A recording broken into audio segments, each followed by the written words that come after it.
नमस्कार दोस्तों, मैं धर्मेंद्र अपने YouTube चैनल अमेजिंग पाठशाला में आपका स्वागत करता हूं।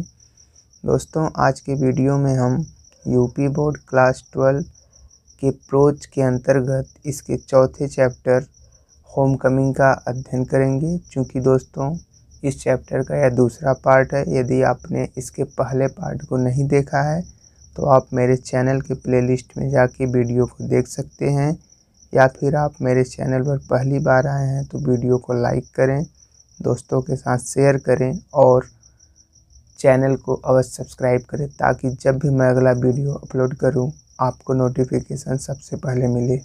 आइए दोस्तों, आज की वीडियो को स्टार्ट करते हैं।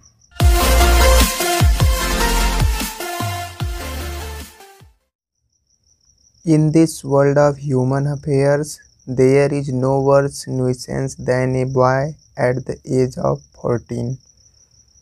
दिस वर्ल्ड मतलब इस संसार होता है, ह्यूमन अफेयर मतलब मानवी झमेले या मानवी घटनाओं।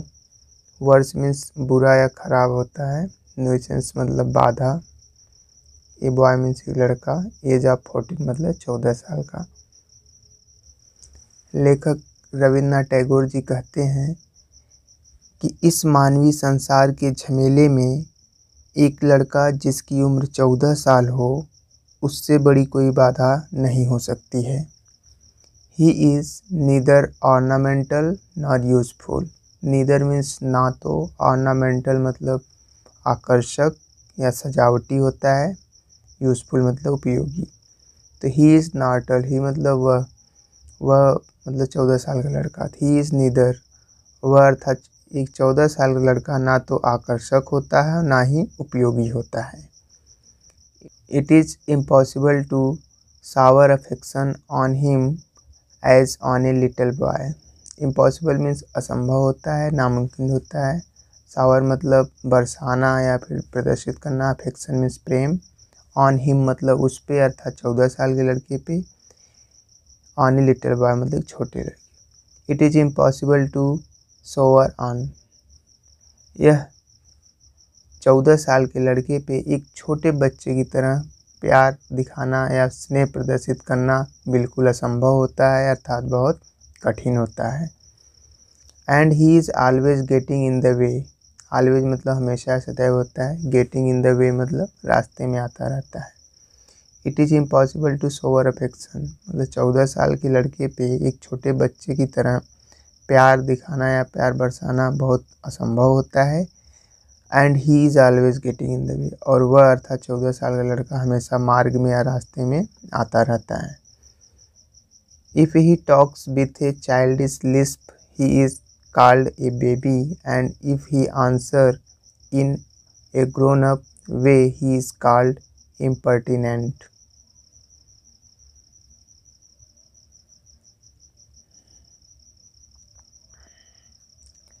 इफ मीन्स यदि, ही मतलब अर्थात 14 साल का लड़का, टॉक्स मीन्स बात करता है, विथ चाइल्डिश लिस्प मतलब तुतला कर या रुक रुक कर बोलना होता है। कॉल्ड मीन्स कहा जाता है, बेबी मीन्स बच्चा, आंसर मीन्स जवाब देना, ग्रोन अप मीन्स बड़े लोगों की तरह, वे मतलब तरीका होता है। इम्पर्टिनेंट मतलब अनुपयोगी या अनुपयुक्त। If he talks with A childish lips he is called. यदि वह अर्थात 14 साल का लड़का, यदि वह तुतला कर या अटक अटक कर बोलता है तो उसे बच्चा कहा जाता है। एंड इफ हिज आंसर, यदि वह बड़े लोगों की तरह जवाब देता है या उत्तर देता है तो उसे अनुपयुक्त कहा जाता है। In fact any talk at all from him is resented. In fact मतलब वास्तव में, सच में। एनी टॉक मतलब कोई भी बात या किसी तरह की बात।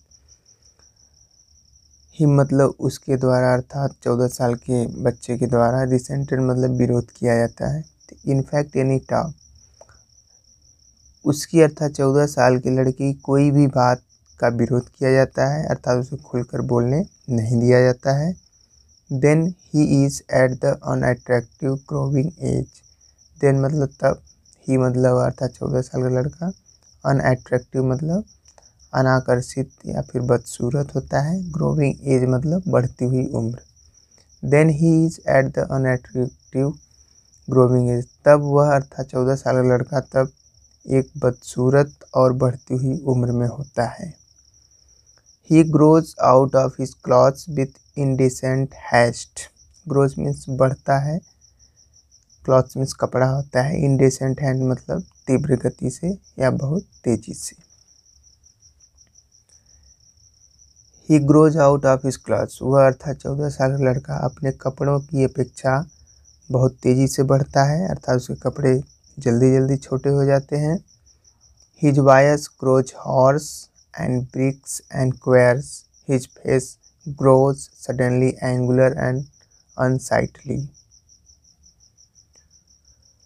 वायस मीन्स आवाज़ होता है, ग्रोज मीन्स बढ़ जाना, हॉर्स मतलब भारी, ब्रेक मतलब रुक रुक कर या अटक अटक कर, एंड क्वायर्स मतलब कांपते हुए बोलना या कांपते हुए गाना। फेस मीन्स चेहरा होता है, ग्रो मतलब बढ़ना, सडनली मीन्स अचानक ही, एंगुलर मीन्स कोण होता है, मतलब यहाँ कुरूप या बदसूरत से मतलब है, एंड अनसाइटली मतलब भद्दा।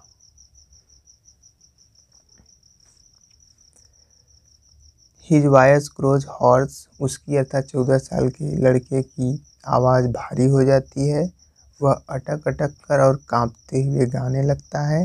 His face grows suddenly angular and slightly, और उसका चेहरा अचानक कुरूप और भद्दा हो जाता है, अर्थात उसके चेहरे में परिवर्तन हो जाता है। एक बार इसको पुनः देखते हैं दोस्तों।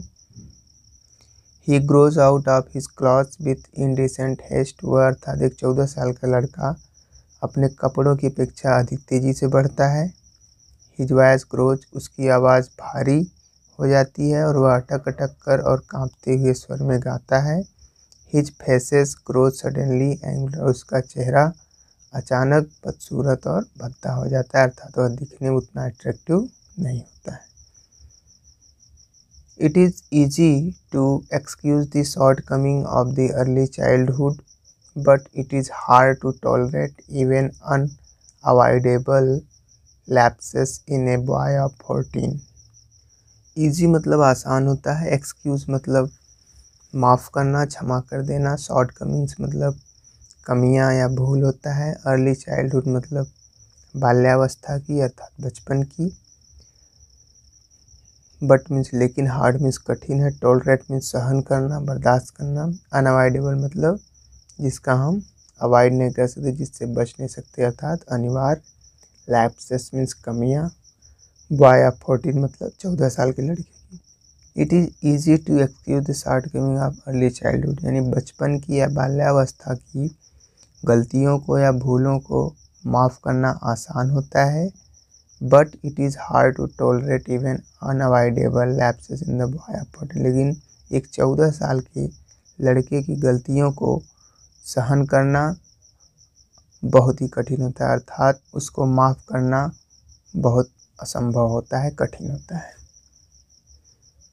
The lad himself becomes painfully self conscious, lad means लड़का अर्थात 14 साल का लड़का, हिमसेल्फ मतलब खुद या स्वयं, बिकम मीन्स हो जाता है, पेनफुली मतलब दर्द से, सेल्फ कॉन्शियस मीन्स संकोची या दब्बू होता है। The lad himself become painfully self conscious, लड़का अर्थात 14 साल का लड़का दर्द से संकोची हो जाता है, अर्थात अपनी बात को पूरी तरह से व्यक्त नहीं कर पाता है। When he talk with elderly people he is either unduly forward और एल्स सो अनड्यूली शाई that he appears ashamed of his very existence. When मतलब जब, ही मतलब 14 साल का, टॉक में बात करता है, विथ एल्डरली पीपुल मतलब बड़े लोगों से, इधर मतलब दोनों में से एक, अनड्यूली मतलब घबराहट होता है, फॉरवर्ड मतलब ढीठ से मतलब है, एल्स मीन्स अलावा, अनड्यूली मतलब बेचैनी या घबराहट से, साई मीन्स संकोची। When he talk with elderly people, जब वह अर्थात 14 साल का लड़का बड़े लोगों से बात करता है तो वह घबराहट से ढीठ हो जाता है या बेचैनी से शर्मीला हो जाता है। That he appears ashamed of, और वह अपने इस अस्तित्व से, अपने इस व्यवहार से शर्मिंदगी महसूस करने लगता है।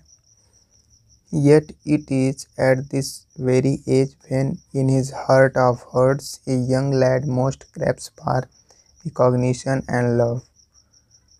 Yet means तो भी, at this very age मतलब इस अवस्था में, इस उम्र में, हर्ट मतलब हृदय होता है, यंग लैड मतलब एक नौजवान लड़के के हृदय में, मोस्ट मतलब बहुत अधिक, क्रैप्स मतलब लालसा इच्छा होता है, रिकॉग्निशन मतलब पहचान, एंड लव मीन्स प्रेम या स्नेह होता है। Yet it is at this very age, इस उम्र में होते हुए भी उसके अर्थात एक 14 साल के लड़के के हृदय में अर्थात उसके दिल में एक तीव्र लालसा इच्छा होती है कि उसे पहचान और उसे प्रेम मिले। And he become the devoted slave of any one who shows him consideration.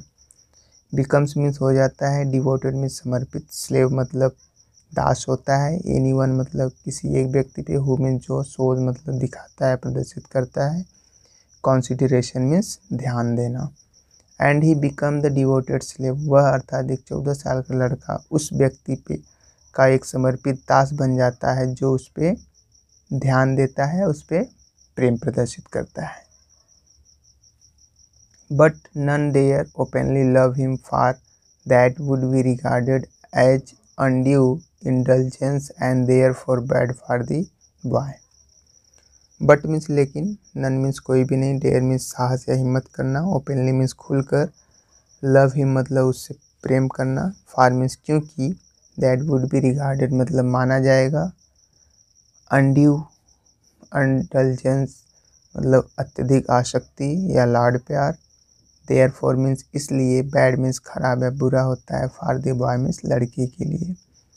But none dare openly love him for, लेकिन कोई भी व्यक्ति खुलकर उस पे अर्थात एक 14 साल के लड़के पे खुल के प्रेम प्रदर्शित का साहस नहीं कर सकता है, अर्थात उससे प्रेम नहीं कर सकता है।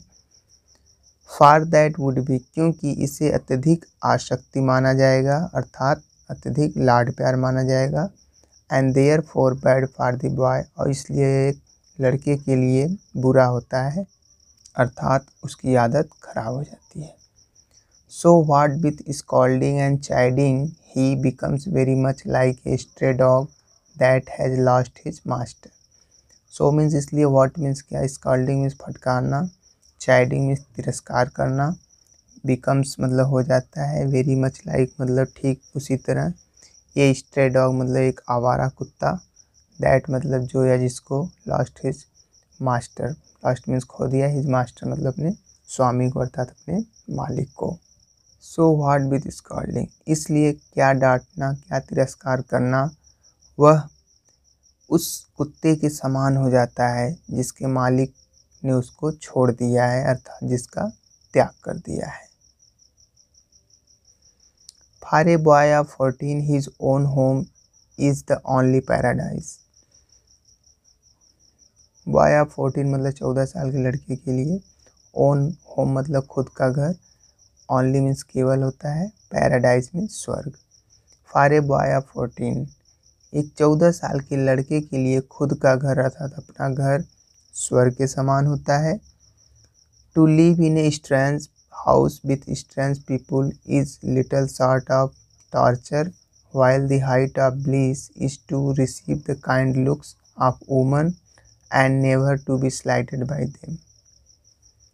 टू लिव मतलब रहना, इन ए स्ट्रेंज हाउस मतलब एक अजनबी घर में या एक अनजान घर में, विथ स्ट्रेंज पीपल मतलब अनजान लोगों के साथ, टॉर्चर मीन्स सताना होता है, अत्याचार होता है। To live in a strange house मतलब एक अनजान घर में एक अनजान लोगों के साथ रहना एक प्रकार का अत्याचार है। While the height of bliss is to receive, height of bliss मतलब चरम सीमा होता है, आनंद की चरम सीमा, रिसीव मतलब प्राप्त करना, काइंड लुक्स मतलब कृपा दृष्टि, ऑफ वुमेन मतलब महिलाओं की, एंड नेवर बी स्लाइटेड मतलब कभी भी उसको तिरस्कृत नहीं किया जाना चाहिए, बाय देम मतलब उनके द्वारा। While the height of bliss is to receive the kind looks of women, जबकि किसी स्त्री के द्वारा प्यार से बात या व्यवहार किया जाना परम आनंद की चरम सीमा था। And never to be slighted by them. Never means कभी नहीं, स्लाइटेड मिलती इसका, और उनका अर्थात उस 14 साल के बच्चों का उनके द्वारा अर्थात महिलाओं के द्वारा कभी भी तिरस्कृत या फिर अपमानित नहीं किया जाना चाहिए। It was anguish to Fatick to be the unwelcome guest in his aunt's house, despised by this elderly woman and slighted on every occasion. Anguish means दुखद, to Fatick मतलब फटीक के लिए, बी मीन्स होना, unwelcome मतलब अनचाहा या अवांछनीय होता है, गेस्ट मीन्स मेहमान, आंट्स हाउस मतलब मामी के घर में, डिस्पाइस्ड मतलब घृणा किया जाता था, बाय दिस एल्डरली वुमन मतलब इस बुजुर्ग महिला द्वारा, इस अर्थात उसकी मामी के द्वारा, स्लाइटेड में तिरस्कृत किया जाता था। अब एवरी ओकेजन, ओकेजन मीन्स अवसर या मौका होता है।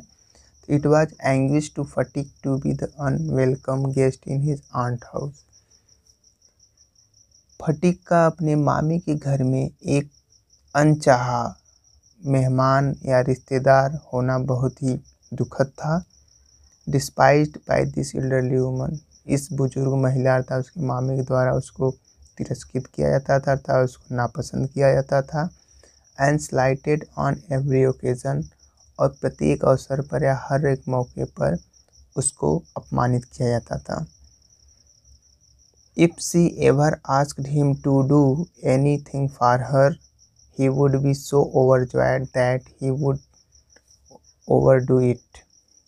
If means यदि सी मतलब अर्थात उसकी मामी, एवर मीन्स कभी, आस्क मीन्स कहती थी, टू डू मतलब करने के लिए, एनीथिंग मतलब कोई चीज़, फॉर हर मतलब अपने लिए, तो he would be so overjoyed, overjoyed मतलब अत्यधिक प्रसन्न हो जाता था, दैट की ही वुड ओवरडू इट, कि वह कुछ अत्यधिक कर देता था अर्थात कुछ ज़्यादा ही कर देता था।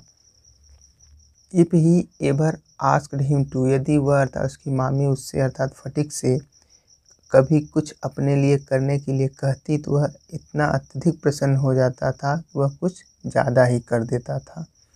And then she would tell him not to be so stupid but to get on with his lesson. Then मतलब तब, सी मतलब अर्थात उसकी माँ, टेल मतलब उससे कहती थी, बी मीन्स होना, सो स्टूपिड मतलब इतना मूर्ख या इतना बेवकूफ़, गेट ऑन मीन ध्यान देना, लेसन्स मतलब पाठ अर्थात पढ़ाई पर। And then she would tell him, तब वह उससे अर्थात उसकी मामी फटीक से कहती थी कि इतने भी मूर्ख या बेवकूफ़ मत बनो, बट टू गेट ऑन बल्कि अपनी पढ़ाई अर्थात पाठ पर ध्यान दो।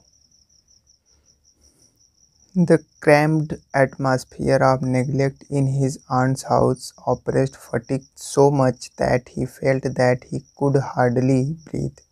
Cramped means तंग होता है, एटमॉस्फेयर मतलब वातावरण या माहौल, आप नेगलेक्ट मतलब उपेक्षाओं का, आंट्स हाउस मतलब अपने मामी के घर का, ऑपरेट मतलब जुल्म किया या दुख दिया, सो मच मतलब इतना अधिक, दैट की फेल्ड मीन्स महसूस किया, हार्डली मतलब बड़ी मुश्किल से, कठिनाई से, ब्रीथ मतलब सांस लेना।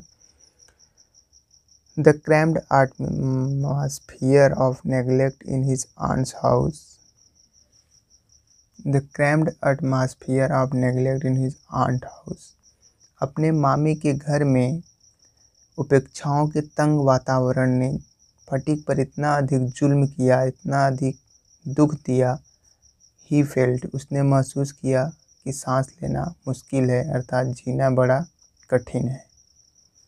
ही wanted to go out into the open country and feel his lungs and breathe freely. Wanted means चाहता था, टू गो आउट मतलब बाहर जाना, ओपन मतलब खुले हुए, कंट्री मीन्स गांव या क्षेत्र से मतलब है यहाँ, फील मतलब भरना, लंग्स मीन्स फेफड़े होता है, ब्रीथ मतलब सांस लेना, फ्रीली मतलब खुलकर अर्थात स्वतंत्र होके। He wanted to go out into the open country, वह अर्थात फटीक एक खुले गांव में अर्थात खुले मैदान में जाना चाहता था, and feel his lungs and breathe freely, और वहाँ खुलकर अर्थात स्वतंत्र होकर सांस लेना चाहता था। But there was no open country to go to, no open मतलब कोई भी खुला क्षेत्र नहीं था, टू गो मतलब जाने के लिए, बट देयर वाज नो लेकिन वहाँ अर्थात उसके मामा के घर कोई भी खुला हुआ क्षेत्र या खुला हुआ जगह जाने के लिए नहीं था। Surrounded on all sides by Calcutta houses and walls, he would dream night after night of his village home and long to be back there.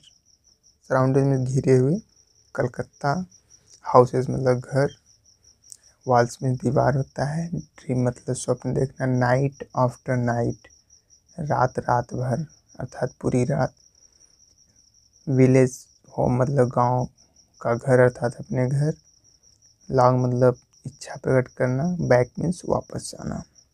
Surrounded on all side by Calcutta houses and walls, Calcutta में चारों तरफ दीवारें और घर बने हुए थे अर्थात वो चारों तरफ से घिरे हुए थे।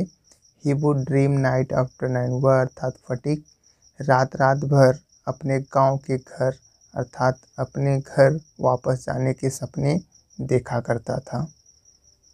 He remembered the glorious meadow where he used to fly his kites all day long. He remembered मतलब याद रखना या याद आना, the glorious मतलब शानदार या भव्य होता है, meadow मतलब चारागाह अर्थात हरा भरा घास का मैदान, where मीन्स जहाँ, used to fly मतलब उड़ाया करता था, his kite मतलब अपनी पतंग को, all day long मतलब पूरे दिन अर्थात दिन भर। ही रिमेंबर्ड द ग्लोरियस मीडो, वह अर्थात फटीक ने उस शानदार या भव्य हरे भरे घास के मैदान को याद किया जहां वह पूरे दिन भर अपनी पतंग को उड़ाया करता था। The broad river bank where he would wander about the livelong day singing and shouting for joy, the narrow brook where he could go and dive and swim at any time he liked. Broad means विस्तृत या बड़ा होता है या फैला हुआ, river bank means नदी का किनारा, वेयर मीन्स जहाँ, वांडर मीन्स घूमना टहलना, लाइव लॉन्ग डे मतलब पूरे दिन भर, सिंगिंग मतलब गाते हुए, एंड शाउटिंग फॉर जॉय और आनंद से चिल्लाते हुए। The broad river bank where he would wander, वह विस्तृत नदी का किनारा है, वह बहुत बड़ा नदी किनारा जहाँ वह पूरे दिन भर गाते हुए और प्रसन्नता से चिल्लाते हुए घूमता रहता था या व्यतीत करता था। द नैरो, नैरो मीन्स पतला या संकीर्ण होता है, ब्रुक मीन्स झरना या धारा होता है, वेयर मीन्स जहाँ, ही कुड गो मतलब जाता था, एंड डाइव मतलब डुबकी लगाना, स्विम मीन्स तैरना, एनी टाइम मतलब किसी भी समय, ही लाइक्ड वह पसंद, and narrow brook where he could go, और उसे उस पतली या संकीर्ण झरना का भी याद आया जहाँ वह प्रतिदिन जाया करता था और डुबकी लगाया करता था, and swim any time he liked, और उसे जब पसंद आता तो वह जाकर उसमें तैरता था।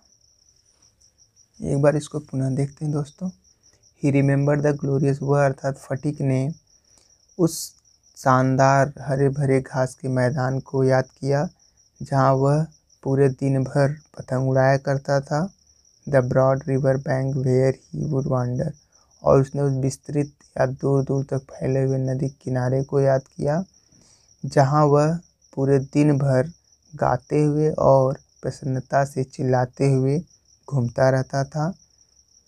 The narrow brook where he could, और उसने उस पतले या संकीर्ण धारा या झरने को याद किया जहाँ वह जाता था, डुबकी लगाता था और जब चाहे वह वहाँ तैरता था।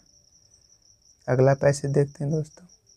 He thought of his band of boy companion over whom he was despot, and above all the memory of that tyrant mother of his who had such a prejudice against him occupied him day and night.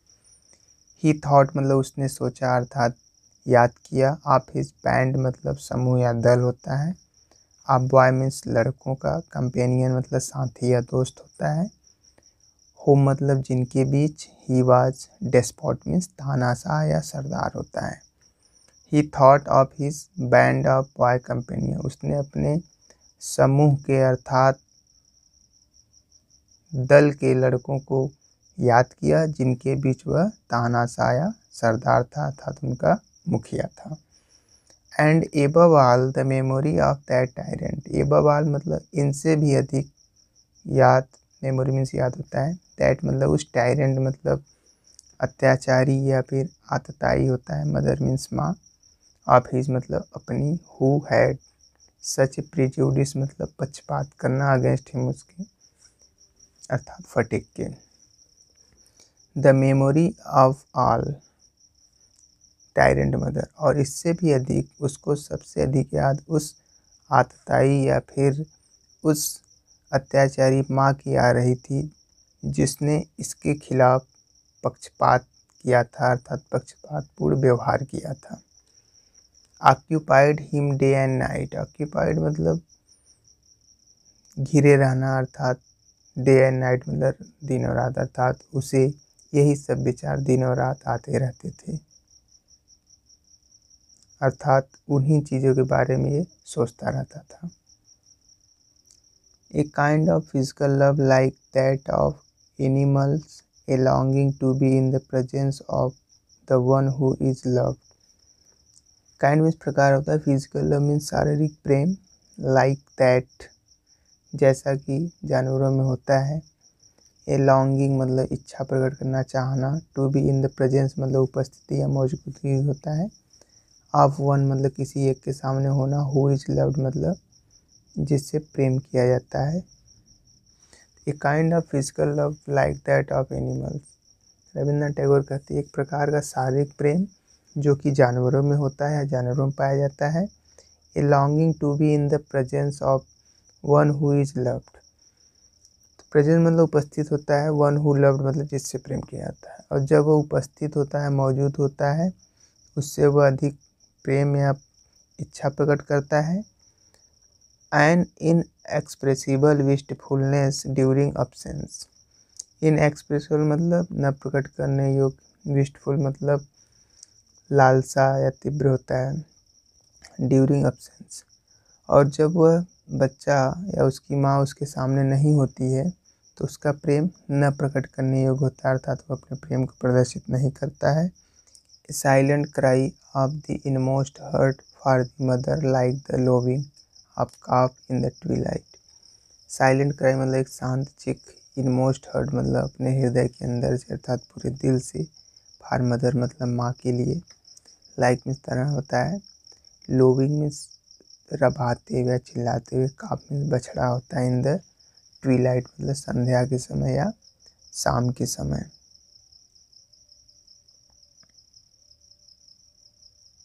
A silent cry for the inmost, एक शांत चिक जो दिल से उसकी माँ को याद करती थी, शाम के समय या संध्या के समय एक बछड़े के रभाने या फिर चिल्लाने के समान थी, जैसे वह अपनी माँ के लिए चिल्लाता है। This love which was almost an animal instinct agitated the shy, nervous, lean, uncouth and ugly boy. This love means यह प्रेम, which means जो, was almost में लगभग, एनिमल में जानवरों में ही पाया जाता है, एजिटेटेड मतलब उत्तेजित कर देता था, साई मतलब शर्मीले, नर्वस मीन्स बेचैन, लीन मतलब दुबले पतले, अनकाउथ एंड अगली अर्थात भद्दे और कुरूप लड़के। This love which was almost an animal instinct, यह प्यार जो कि एक जानवर के रूप में स्वाभाविक था, वे उस शर्मीले, बेचैन, दुबले पतले, भद्दे और कुरूप लड़के को उत्तेजित करते थे, अर्थात फटिक को उत्तेजित करते थे, बेचैन कर देते थे। No one could understand it, but it preyed upon his mind continually. Understand में समझना होता है, बट में लेकिन प्रेड मतलब शिकार होना, माइंड मतलब मन, कंटिन्यूली मतलब लगातार अर्थात निरंतर। नो वन कुड अंडरस्टैंड, कोई भी इसको अर्थात इस बात को नहीं समझ सकता था, but it preyed upon his mind, लेकिन उसका मस्तिष्क, उसका मन अर्थात फटिक का मन लगातार इसी का शिकार होता रहता था, अर्थात वह लगातार इसी के बारे में सोचता रहता था, अर्थात अपनी माँ के बारे में, अपने साथियों के बारे में और गांव के बारे में सोचता रहता था। There was no more backward boy in the whole school than fatigue.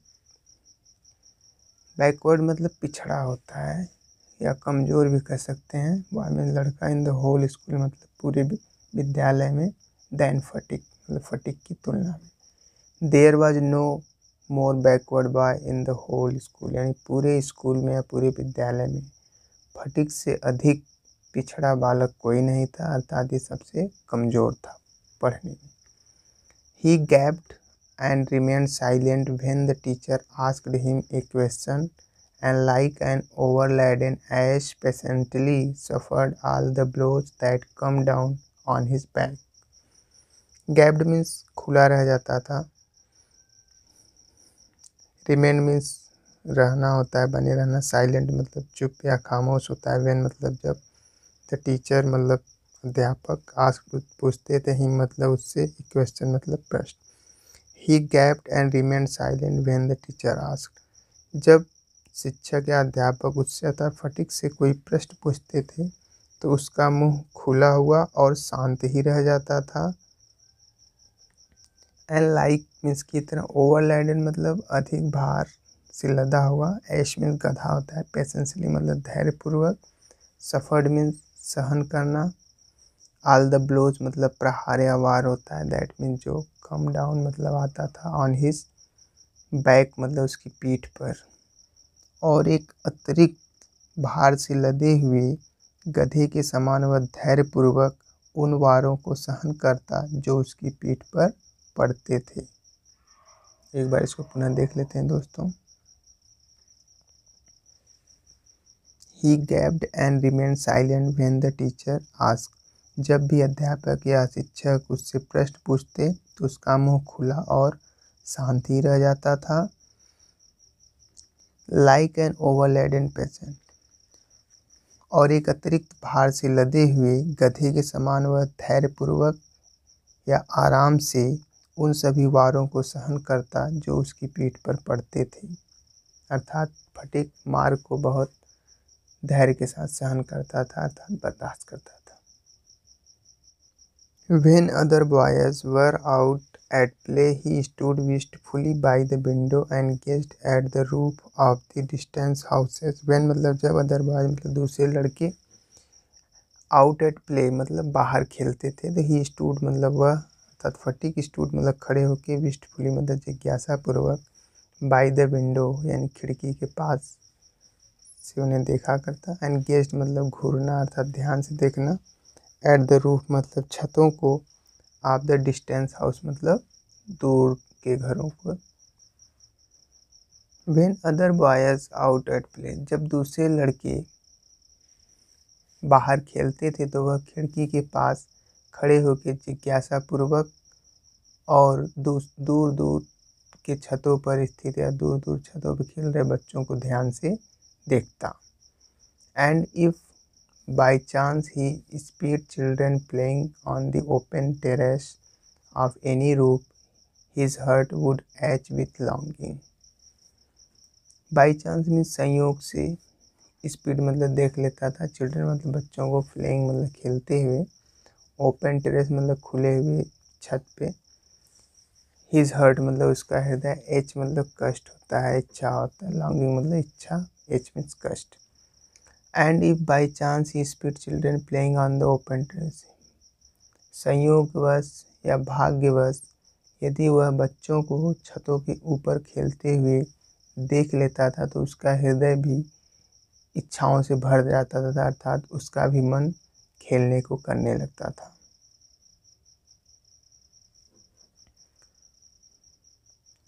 One day he summoned up all his courage and asked his uncle, when can I go home? One day means एक दिन, summoned मतलब बुलाना होता है, बुलाने से मतलब दोस्तों इकट्ठा करना, जुटाकर, all his courage मतलब साहस होता है, asked means पूछा, his uncle मतलब अपने मामा से, when मतलब कब, I go home मतलब मैं कब घर जा सकता हूँ। One day he, एक दिन वह अर्थात फटीक ने पूरी साहस जुटा के, पूरी हिम्मत जुटा के उसने अपने मामा से पूछा, uncle when can I go home मामा जी, मैं घर कब जा सकता हूँ? His uncle answered, wait till the holidays come. Uncle मतलब उसके मामा ने आंसर्ड में जवाब दिया, वेट मतलब इंतज़ार करो, टिल मीन्स तक, हॉलीडेज मतलब छुट्टियों तक, कम मीन्स आना। हिज अंकल आंसर्ड, उसके मामा जी ने जवाब दिया, वेट टिल द हॉलीडेज, छुट्टियों के आने तक इंतज़ार करो। But the holidays would not come till November and there was a long time still to wait. But means लेकिन, हॉलीडेज मतलब छुट्टियाँ, टिल मतलब नवंबर, नवंबर तक, लॉन्ग टाइम मीन्स लंबा समय होता है, वेट मीन्स इंतज़ार करना। But the holidays would not come till नवंबर, तब उसके मामा जी कहते हैं लेकिन छुट्टियां नवंबर तक नहीं आएंगी, and there was a long time still, और अभी बहुत अधिक इंतज़ार करना है, अर्थात अभी बहुत लंबा समय है। One day fatigue last his lesson book, one day means एक दिन, लास्ट मीन्स खो दिया अर्थात गंवा दिया, लेसन बुक मतलब अभ्यास पुस्तिका अर्थात अपनी किताब को। One day fatigue lost his lesson book, एक दिन फटीक ने अपनी अभ्यास पुस्तिका को खो दिया अर्थात उसे गंवा दिया। Even with the help of books he had found it very difficult indeed to prepare his lesson. Even means प्राय, यहाँ तक कि हेल्प मीन्स मदद होता है, बुक्स मतलब किताबों की मदद से, डिफ़िकल्ट मीन्स कठिन या मुश्किल होता है, प्रिपेयर मीन्स तैयार करना या समझना, हिज लेसन मतलब पाठ को। Even with the help of books, यहाँ तक कि उसे अर्थात फटीक को किताबों की मदद से भी अपने लेसन अर्थात अपने पाठ को तैयार करने या समझने में बहुत कठिनाई होती थी।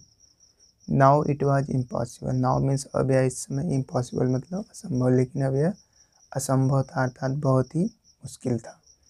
Day after day the teacher would cane him unmercifully, day after day मतलब दिन ब दिन या दिन प्रतिदिन, टीचर मीन्स अध्यापक, केन मतलब बेंत से मारना होता है, अनमर्सीफुली मतलब निर्दयतापूर्वक अर्थात बिना दया के। Day after day the teacher would came him, दिन प्रतिदिन अध्यापक उसे अर्थात फटीक को बेंत से निर्दयतापूर्वक मारते रहते थे अर्थात पीटते रहते थे। His condition become so abjectly miserable that even his cousins were ashamed to own him. Condition में दशा स्थिति होता है, ऑब्जेक्टली मिजरेबल मतलब बहुत ही दुखद हो गई, बहुत ही कष्टप्रद हो गई।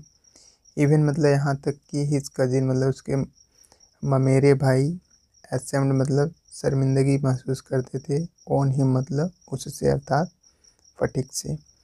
His condition become so abjectly miserable, उसकी अर्थात फटीक की दशा या स्थिति इतनी अधिक दुखद या खराब हो गई कि यहाँ तक कि उसके ममेरे भाई भी उससे शर्मिंदगी महसूस करते थे।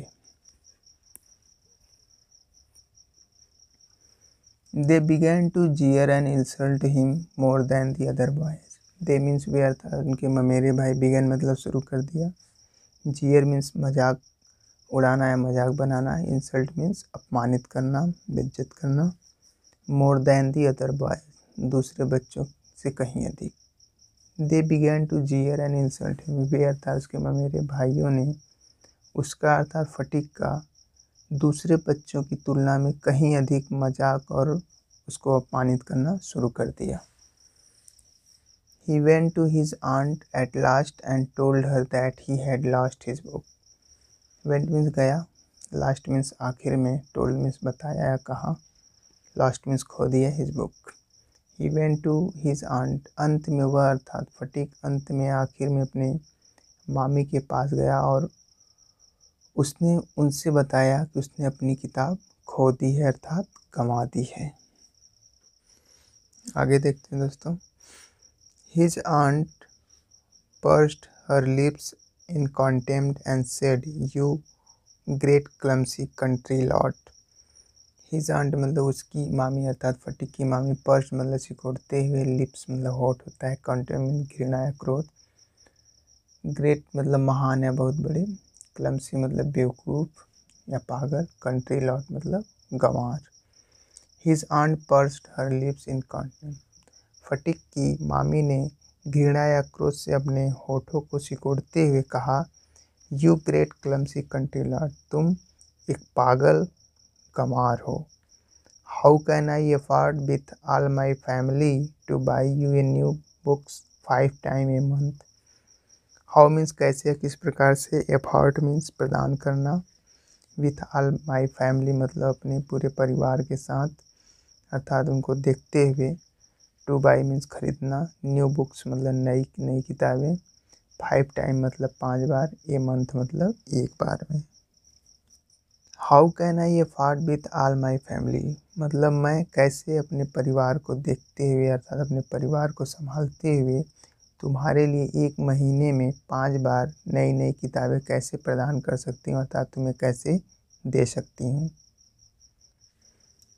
That night on his way back from school fatigue had a bad headache with A feet of shivering. That night मतलब उस रात, वे बैक मतलब वापस आते हुए, फ्रॉम स्कूल मतलब विद्यालय से, फटीक बैड हेडेक मतलब तेज सिर दर्द, विथ ए फीट मीन्स दौरा होता है, शिवरिंग मीन्स कांपते हुए। That night on his way back from school उस रात स्कूल अथवा विद्यालय से घर वापस आते समय फटीक को एक भयंकर या तेज सिर दर्द के साथ कांपते हुए दौरा पड़ गया। He felt he was going to have an attack of malaria fever. Felt मतलब महसूस किया, अटैक मीन्स आक्रमण या हमला होता है, मलेरिया फीवर मतलब मलेरिया बुखार। He felt he was going to have an attack, वह अर्थात फटीक को महसूस हुआ कि उसे मलेरिया बुखार हो गया है। His one great fear was that he would be a nuisance to his aunt. His one great fear मतलब सबसे बड़ा डर, was that यह था कि would be nuisance मतलब अपराध या गलती, to his aunt. His one great fear was that उसका अर्थात फटीक को सबसे बड़ा डर या भय था, यह था कि वह सोच रहा था कि उसकी आंटी उसी का बेवकूफ़ी या उसी की गलती ही कहेंगी कि जिस वजह से तुम्हें ये सब हुआ, अर्थात वो घर आते समय डर रहा था। आगे देखते हैं दोस्तों। The next morning Phatik was nowhere to be seen. Next morning मतलब अगली सुबह या अगले दिन, फटीक वाज नो वेयर मतलब कहीं भी नहीं, बीन सीन मतलब देखा गया। The next morning Phatik was nowhere to be seen यानी अगले दिन या अगली सुबह फटीक को कहीं भी नहीं देखा गया अर्थात वो कहीं नहीं मिला। All searches in the neighbourhood proved futile. All searches मतलब सभी खोज या पूरी जहाँ छानबीन या जांच पड़ताल, नेबरहुड मतलब आसपास या अगल बगल, प्रूव्ड मतलब साबित होना, फ्यूटाइल मतलब व्यर्थ या बेकार। All searches in the neighbourhood यानी अगल बगल या आसपास की छानबीन व्यर्थ साबित हो गई अर्थात वह कहीं नहीं मिला।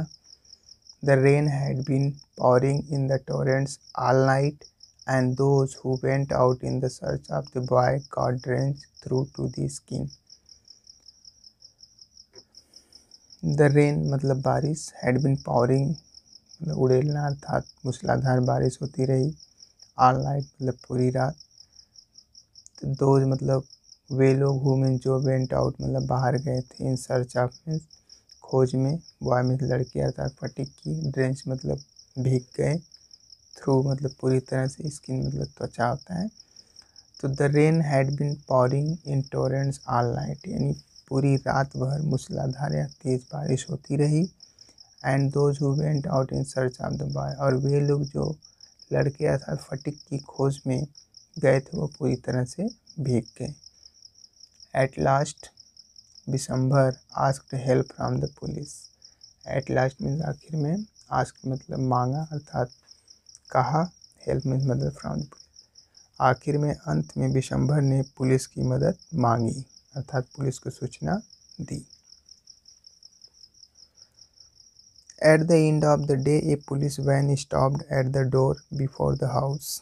Eight the end of the day मतलब दिन के अंत में अर्थात शाम के समय, ए पुलिस वैन मतलब एक पुलिस की गाड़ी, स्टॉप्ड मतलब रुकी, एट द डोर मतलब दरवाजे पर, बिफोर द हाउस मतलब घर के सामने। Eight the end of the day दिन के अंत में अर्थात शाम के समय पुलिस की एक गाड़ी घर के दरवाजे के सामने आकर रुकी। It was still raining and the streets were all flooded. Still मतलब अभी भी, तो अभी रेनिंग मतलब बारिश होना, स्ट्रीट मतलब गलियां होता है, फ्लडेड मतलब जल से भरी पड़ी थी। इट वॉज स्टिल रेनिंग, यह अभी भी बारिश हो रही थी और सभी गलियां जल से भर गया था, अर्थात वहाँ बाढ़ जैसा माहौल हो गया था। Two constable brought out Phatik in their arm and placed him before Bishambar. Two constable मतलब दो सिपाही, ब्रॉट मीन्स लाए, आउट मीन्स बाहर, इन दियर आर्म मतलब अपने हाथों में पकड़ के, प्लेस्ड मतलब रख दिया, बिफोर मीन्स सामने, Bishambar. Two constable brought out Phatik in their arm मतलब दो सिपाही या तो पुलिस वाले ने अपने हाथों से पकड़ के फटीक को बाहर लाया, and placed him before Bishambar, और बिशंबर अर्थात उसके मामा के सामने रख दिया। He was wet through from head to foot, muddy all over, his face and eyes flushed red with fever and his limbs all trembling. He was wet, wet मतलब गीला अर्थात भीगा हुआ, थ्रू मतलब पूरी तरह से, फ्रॉम हेड मतलब सिर से लेके, फुट मीन्स पैर तक अर्थात ऊपर से लेके नीचे तक, मडी मतलब कीचड़ होता है, ऑल ओवर कीचड़ से सना हुआ था, हिज फेस उसका चेहरा, एंड आइज मतलब आंखें, फ्लश्ड रेड तो लाल हो गई थी, विथ फीवर मतलब बुखार के कारण, एंड हिज लिम्स मतलब उसके हाथ पैर अर्थात शरीर के अंग, ऑल ट्रेम्बलिंग मतलब काँप रहे थे। He was wet through from head to, वह अर्थात फटीक सिर से लेके पैर तक भीगा हुआ था, मडी ऑल ओवर कीचड़ से सना हुआ था, his face and eyes flushed with red with fever और उसका चेहरा और आंखें बुखार से लाल हो गई थी, and his limbs all trembling और उसके हाथ पैर काँप रहे थे। Bishambar carried him in his arm and took him into the inner apartment. Carried means ले गए, हिम मतलब उसे अर्थात फटीक को, इन हिज आर्म मतलब अपने हाथों से उठाकर, इनर मतलब आंतरिक अर्थात अंदर, अपार्टमेंट मतलब कमरा होता है। Bishambar carried him in his arm, Bishambar उसे अर्थात फटीक को अपने हाथों से उठाकर घर के कमरे के अंदर ले गए। When his wife saw him, she exclaimed, "What a heap of trouble this boy has given us." When मतलब जब, his wife मतलब उनकी पत्नी अर्थात बिशंबर की मामी, शाहिम मतलब बिशंबर को देखी, तो she exclaimed मतलब चीखते हुए कही, "What a heap", heap मतलब ढेर होता है अर्थात बहुत अधिक, ट्रबल मतलब परेशानी या कष्ट होता है, दिस बॉय मतलब यह लड़का, हैज़ गिवन अस मतलब हमें दिया है। जब उनकी पत्नी अर्थात बिशंबर की पत्नी ने फटीक को देखा तो वह चीखते हुए बोली, what A heap of trouble this boy has given, मतलब ये लड़का हम लोगों को अत्यधिक परेशान कर दिया अर्थात बहुत अधिक कष्ट दिया है। Had not you better send him home, better मतलब अधिक अच्छा, सेंड मतलब भेज देना, हिम मतलब उससे था फटीक को, तो had not you better send him home, क्या यह अधिक अच्छा नहीं होगा कि उसे अर्थात फटीक को उसके घर भेज दो। Fatigue heard her words and soaked out loud, uncle I was just going home but they dragged me back again. Heard mean सुना, हर वर्ड मतलब उनके शब्दों का, अपनी मामी की बातों को, एंड सोप्ड मतलब सिसकते हुए, लाउड मतलब तेजी से, जस्ट गोइंग मतलब मैं जा ही रहा था, होम मीन्स घर, ड्रैग्ड मीन्स घसीटते हुए या पकड़ के लाए हैं, मी मीन्स मुझे, बैक अगेन मतलब दोबारा। Fatigue heard her words and soaked out loud, fatigue ने उनके अर्थात अपने मामी की बातों को सुना और सिसकते हुए तेजी से कहा, uncle I was just going home, मामा जी मैं घर ही जा रहा था, लेकिन वे लोग मुझे यहाँ पकड़कर दोबारा लाए हैं।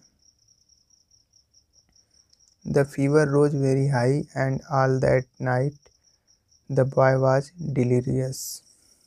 फीवर मीन्स बुखार होता है, रोज वेरी हाई मतलब बहुत अधिक हो गया, बहुत तेज हो गया, ऑल दैट नाइट उस पूरी रात, डिलीरियस मतलब बेहोश या अचेत होता है। The fever rose very high यानी बुखार बहुत अधिक बढ़ गया। एंड ऑल दैट नाइट और उस पूरी रात लड़का अर्थात फटीक अचेत अथवा बेहोश ही रहा। Bishambar brought in A doctor, brought means लाया, बिशंबर ने डॉक्टर को लाया अर्थात उसके मामा ने डॉक्टर को बुलाया। Phatik opened his eyes flushed with fever and looked up to the ceiling and said vacantly, uncle have the holidays come yet, may I go home. Open मतलब खोला, हिज आइज मतलब अपनी आँखों को, फ्लश्ड विथ फीवर बुखार से लाल, looked मतलब देखा, अप टू द सीलिंग मतलब छत की ओर, एंड सेड और कहा, वैकेंटली मतलब शांतिपूर्वक। Fatigue opened his eyes flushed with fever, fatigue ने बुखार से लाल अपनी आँखों को खोला और छत की तरफ देखते हुए शांतिपूर्वक कहा अर्थात आराम से कहा, uncle have the holidays come yet, मामा जी छुट्टियां अभी नहीं आई, मे आई गो होम, क्या मैं घर जा सकता हूँ। Bishambar wiped the tear from his own eyes and took Fatik's lean and burning hands in his own and sat by him through the night. Wiped मतलब पोछा, tears means आंसुओं को, from his own eyes मतलब अपनी खुद की आंखों से अर्थात वो भी रोने लगे थे। and took Fatik's lean मतलब पतला होता है, दुबला होता है, burning means जलते हुए या तपते हुए, hands means हाथों को, in his own मतलब अपने हाथों में, एंड सेट और बढ़ गए, by him through the night मतलब पूरी रात भर। Bishambar wiped the tear from his own eyes, Bishambar ने अपनी आँखों से आंसुओं को पोंछा। एंड टुक फटिक्स लीन और उसने फटिक के पतले और बुखार से जलते हुए या तपते हुए हाथों को अपने हाथों में लिया। And sat by him through the night और पूरी रात भर बैठे रहे। The boy began again to mutter, boy means लड़का अर्थात फटिक, बिगैन मतलब शुरू हो गया, अगेन मतलब दोबारा, म्यूटर मतलब बड़बड़ाना अर्थात बोलने लगा। The boy began to again to mutter, लड़का अर्थात फटिक दोबारा बड़बड़ाने लगा अर्थात कुछ कहने लगा। At last his voice become excited, mother he cried, don't beat me like that, mother I am telling the truth.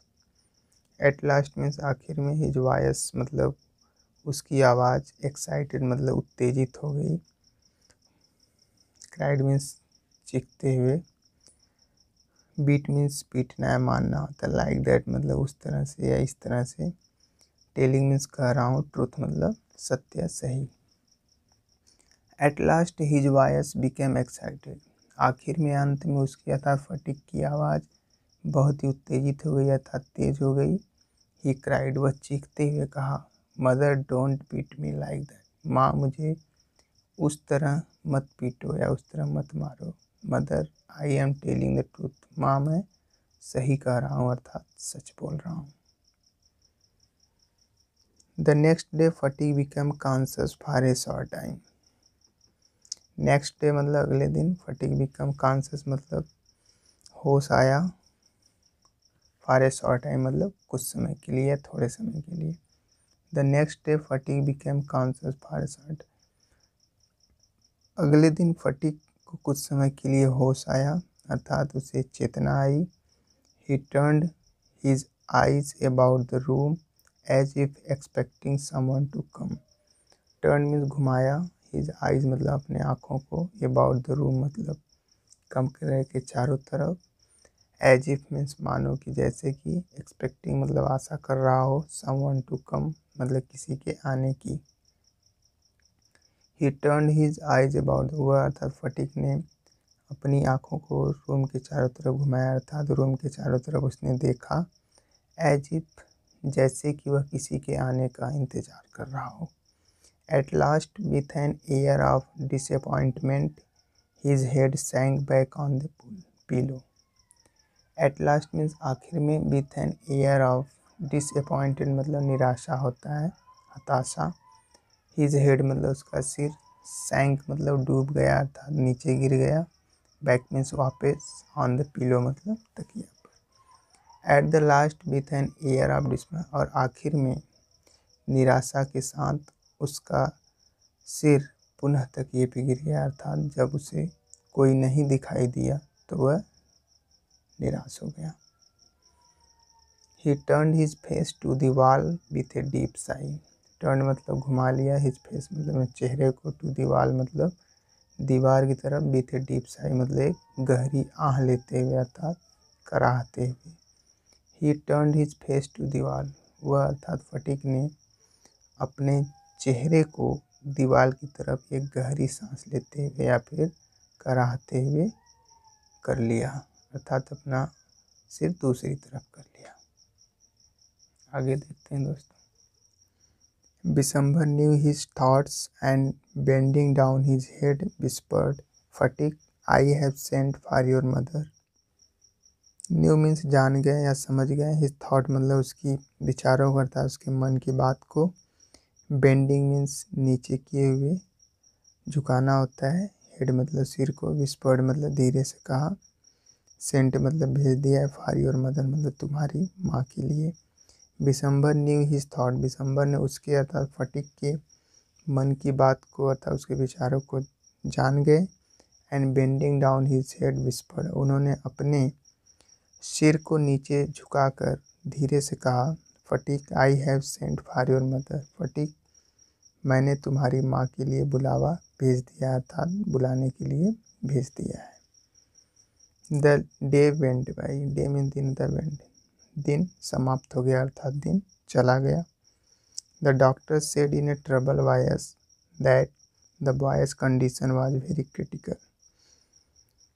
Trouble मतलब परेशानी या चिंताग्रस्त होता है। वॉइस मीन्स आवाज़। दैट मीन्स की। कंडीशन मीन्स दशा स्थिति होता है। क्रिटिकल मतलब नाजुक या चिंताजनक। The doctor said in A trouble voice, doctor ने एक चिंताग्रस्त अर्थात दुखद रूप से कहा कि बच्चे की हालत बहुत ही नाजुक है। Phatik began to cry out by the mark 3 fathom। Phatik began मतलब प्रारंभ कर दिया। क्राई आउट मतलब चीखना होता है, चिल्लाना होता है। बाय द मार्क मीन्स वह निशान। 3 fathom मतलब 3 फैदम। दोस्तों फैदम समुद्र में गहराई नापने का एक यूनिट होता है।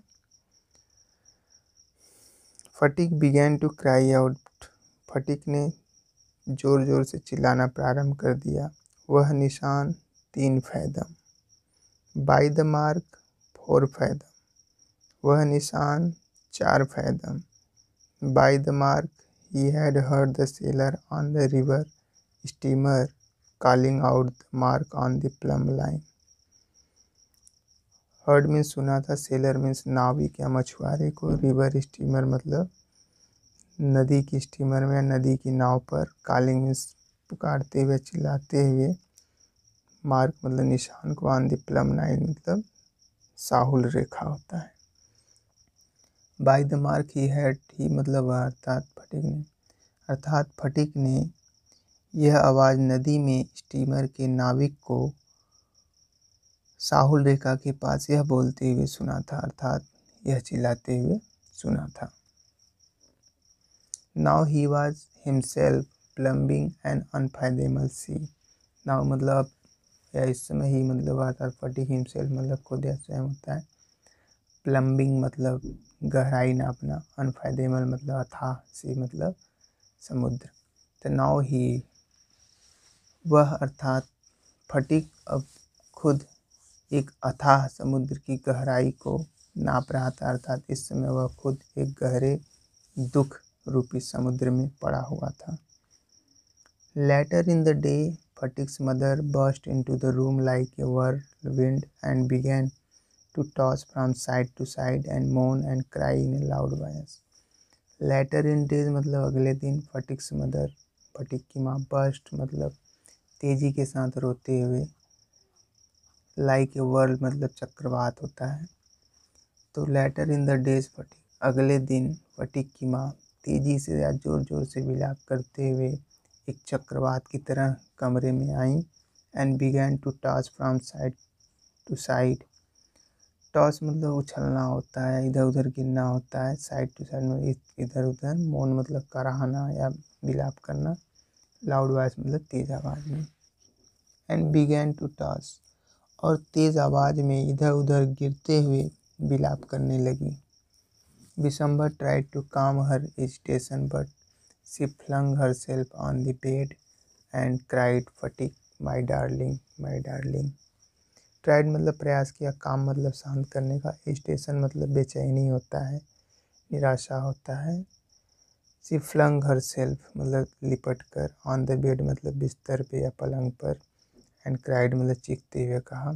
डार्लिंग में प्रिय होता है। तो Bishambar tried to calm her agitation, Bishambar ने उसके अर्थात फटीक की माँ की बेचैनी को शांत करने का प्रयास किया। बट शी फ्लंग herself, लेकिन वह बिस्तर या बेड पर लिपट कर रोने लगी और चीखते हुए कहा, फटीक माई डार्लिंग, फटीक मेरा प्यारा, फटीक मेरा बच्चा।